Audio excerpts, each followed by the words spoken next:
Hello, this is Elena Nilas, and this is my case study presentation, A New Role for the Parents Organization. It's this case study for EDL 856. Summarizing the case, there is a new parents organization in my school where I am the principal, and this parent organization has been talking about participation, community involvement. I've been worried about it. Um, they also disaffiliate, they ended their affiliation with the national PTA, and the previous group and it used to be very helpful. um, Under my perception that they were very helpful. They help with initiatives and picnics, and this new parent group is not satisfied with that role. So the new role that they want decision making, and they want something else, and they're not happy with what the previous parent organization was doing. So there was I invited them to my office one Thursday and had to explain the back to school night. That was pretty routine meeting. And in this meeting, we exchanged amenities. We talked about weather and stuff. And then I explained what back to school night would look like. Then I asked parents what their impression of this was, and I didn't have to wait long for them to tell me what they wanted. So the conversation didn't go very well. This new president of this parent organization start telling exactly in a very specific way what they wanted the parent back to school night to be. Actually, the conversation didn't go very well because they wouldn't let me even ask questions. They would be, I would say, even rude because they wouldn't let me speak. And they stated their expectations instead of a back to school night, the way we used to do it. They want back to school week, where every teacher would do a presentation. They said, we want to know what really is going on in the classrooms. And that is kind of a shocking statement. And they also wanted the teachers to be available every day of that week for parent-teacher conferences. Then I have to talk about legal and ethical issues. If anyone has been harmed, or if there's any situation that contravene a law, and is there a breach of contract? So I'm going to split this in two parts. The first part will be talking about ethical issues that I think there is the biggest area here, although there are some legal issues to discuss as well. I don't think that I find it worrisome that these parents have disaffiliated from the national PTA. They have been talking like there is a alleged lack of involvement, that the way they talk or the way they say things, they imply certain things that make people feel uncomfortable. The principal's opinions of the parents' role also is interesting because the principal has a very defined opinion of what parents should be doing. And obviously, an ethical problem here is the communication. The principal is establishing a one-way communication where the principal already knows or has what the result of this meeting should be look like. There's not, it might be a question. The question is, what do you think about what I said about get back to school night or back to school night? And I already knew what I wanted the answer to be. Was not really an open-ended question. And on the other hand, this new parent, the president, has been very forceful and wouldn't even let me speak. So I think the communication is a problem. So we have ethical issues here. However, I'm going to state that the principal only hoped that he could get the new group to accept the role that the principal or I had in my head. So I already hope that they would just stop this nonsense and accept the role that was traditionally the parents' role in this school.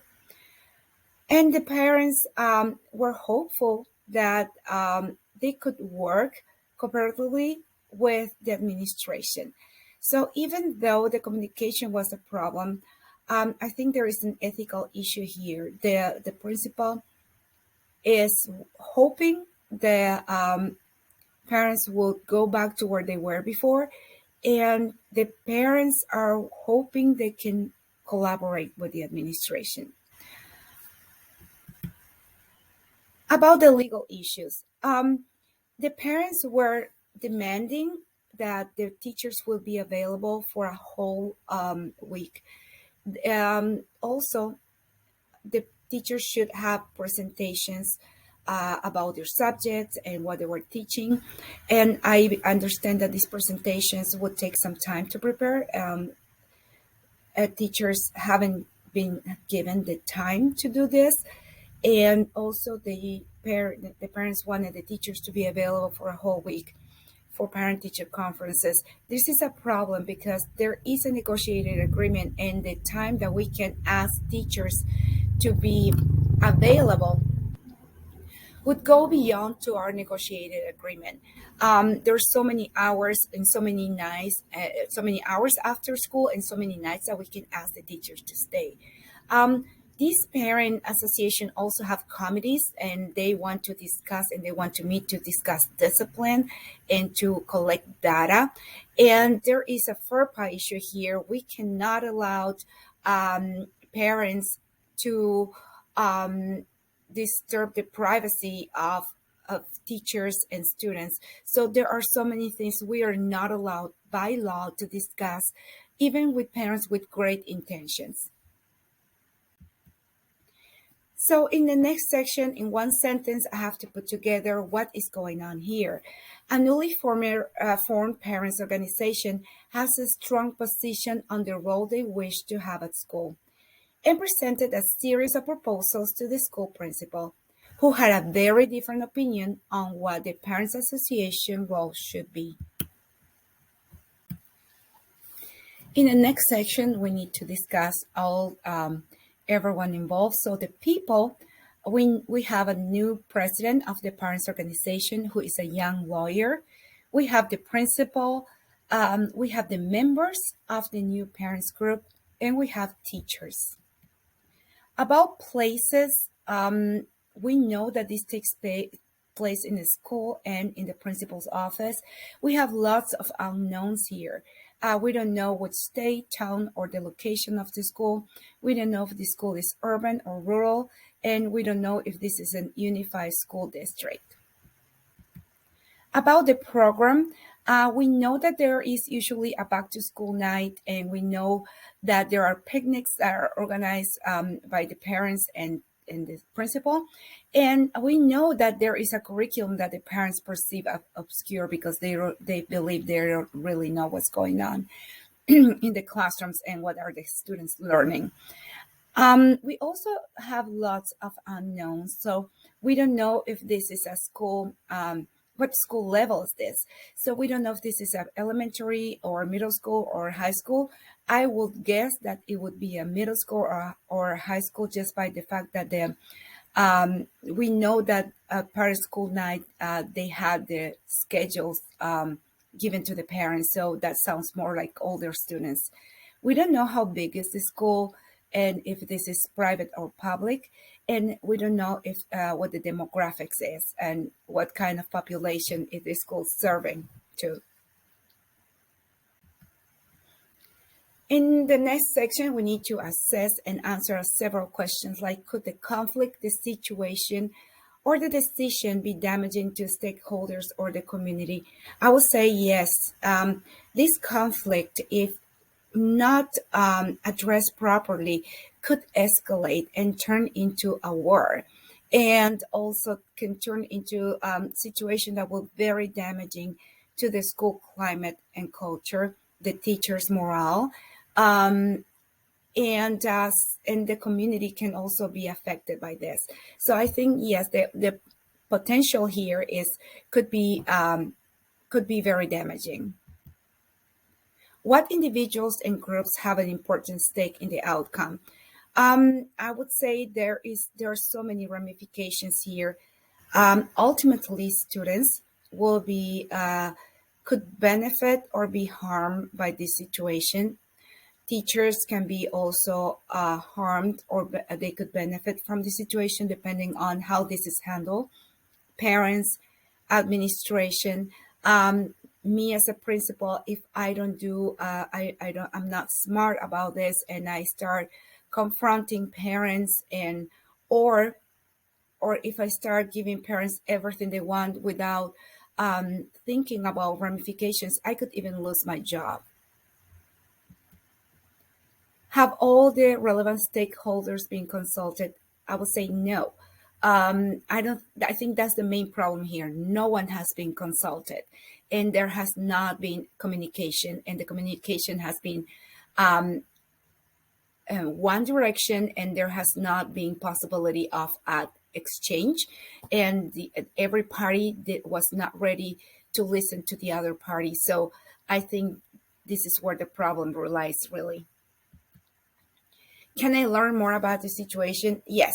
I wonder if about the demographics. I wonder about if there's any racial, ethnical, um, or cultural issue here that might be very important to take into account. I wonder about the years of experience of this principal, and a little bit more about the population that is served by the school. Do I know enough to make a decision? I don't think I do know enough, but I can fill in the blanks with my imagination. So, yeah, I think I can make a reflection and try to make a decision. So now I'm going to think about different options on how to face this problem. Option number one would be taking no action. I would do nothing and hope for the parents to accept the role as it has been historically. My second option is a comprehensive action. So I will have to design a process to strengthen my school improvement plan by having parents and school staff work together towards the same goal. We would need to develop skills that would allow us to collaborate, improve relationships with families, build organizational trust, and communicate effectively, where I think we are not doing very well. Option number three would be intermediate strategies.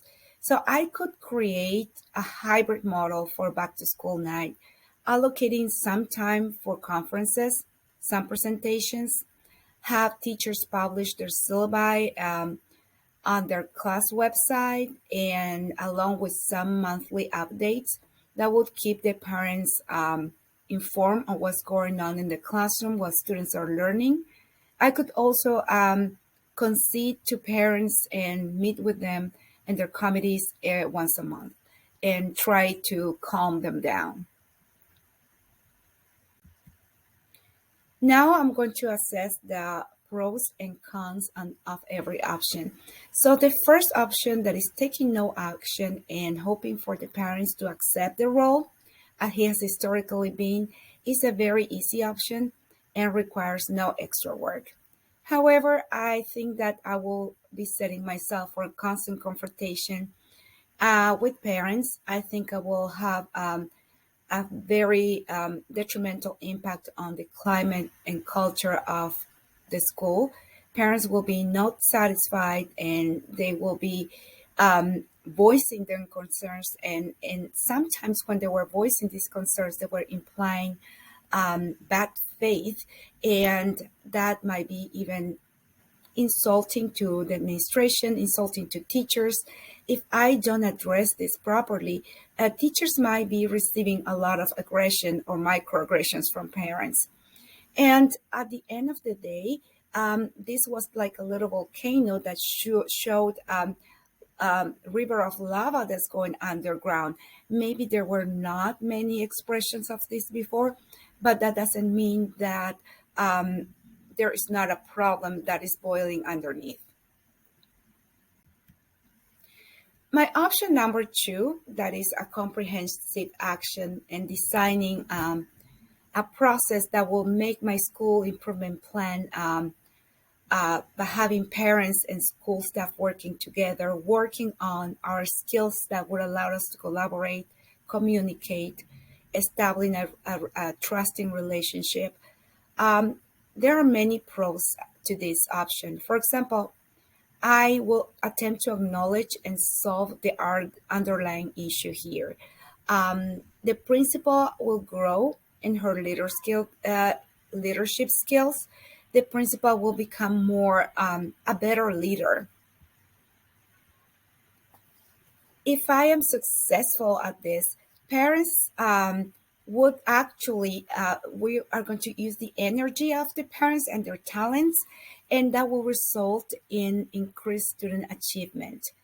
Parents will share the responsibility for the success of the school, and it will require a change in paradigm. About this cons here, I think parents won't be very satisfied very soon because I will have to say no to some of their requests. Um, I will have to negotiate with them and be a mediator, and that can be very exhausting. And the results might not be seen immediately. It will take a while and might not give satisfaction to anybody involved anytime very soon. The option three, that is create a hybrid of the parent teacher um, conference night or back to school night, might put a cold compress on the issue, might satisfy the parents partially. Could also satisfy the parents' request without violating a negotiating agreement by not asking teachers to come to school outside of the negotiated hours that we had established. Would keep the parents informed about the curriculum, and there will be results really quickly in short term. However, it does not address trust issues. There will be a problem of climate and culture because my teachers will have extra work, and they will see that parents came storming into my office, making demands. I concede to this demand, and therefore I didn't stood up for them. And as a result, they have more work, and they will see me as a very weak leader. And the battle will still be on. I mean, the fact that the parents had this, I concede to this, doesn't mean that they are on my side now, or they're in anybody's side. I mean, the teacher side or the school side. We're still on different sides here. So does not address the problem of trust. So I think I should decide for option two. I think that me as a principal, hoping for parents to go back to their corner and organize picnics, speaks very little from what I have done for them.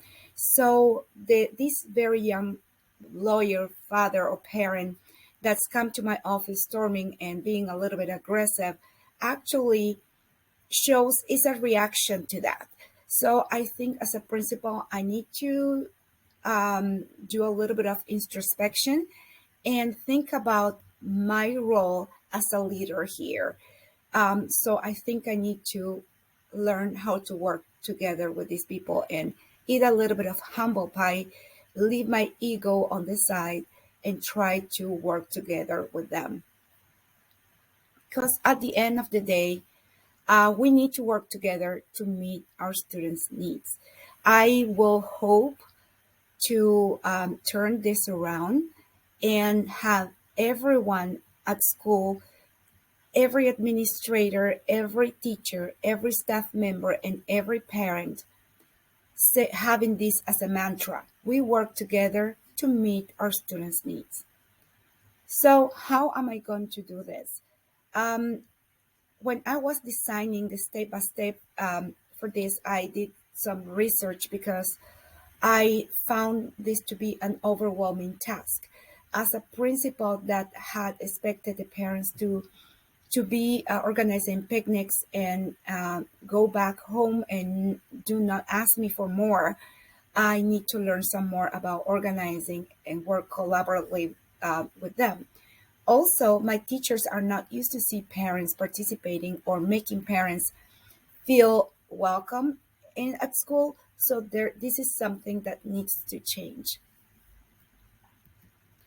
So the first step, I will have to discuss the situation with my superintendent and explain what is going on here and what do I want to do. I believe that the superintendent might support this because at the end of the day, this supports the school improvement plan. So what I have done is I found a research-based program developed to develop partnerships with parents that is called School, Family, and Community Partnerships Guide by Epstein et al. So every step here has been outlined in this resource. The first step that I have to do after finding the program is meet with the parent group and explain with them what can I do and what I cannot do. For example, I cannot discuss um, to detail some um, discipline issues. I cannot discuss names or I cannot discuss what has been done in a specific situation because of students' privacy. And that's protected by law. And I understand that the father or the parent, that is the president of the new parent association, will understand that we cannot break the law. Also, I can explain that we have a negotiated agreement and there's so much I can ask from teachers after school hours, and they will also have to understand that we cannot break a negotiated agreement. Um, but I can explain what what we can do together um, in the long term, and I can ask them to form a partnership with me and to be part of the school improvement plan and make my school a wonderful and a great school. So I need them. And I am understanding that actually I need the parents. After trying to come together with the parents, I need to create an action team for this partnership. And this team should not include only parents and administration, it should include staff member, teachers, paraprofessionals. And these people will be leaders in my school. And after having the people that will be leading this partnership, we need to establish communication ground rules. And and one thing that I need to do is lead by the example. I should show parents that I'm willing to listen for real, and I am willing to really try to understand what they're trying to say and try to make changes that are possible to be made and give them that role that they're asking for. If I will extrapolate myself from the role of the principal right now, this is a dream come true for many principals. Principals want parents to participate and become and own the school and become more responsible for what's going on at the school. And they have these parent teacher conferences or parent nights, back to school nights, and the participation rate is minimal, and we cannot have enough parents coming. So having parents pushing for more participation actually is a good thing.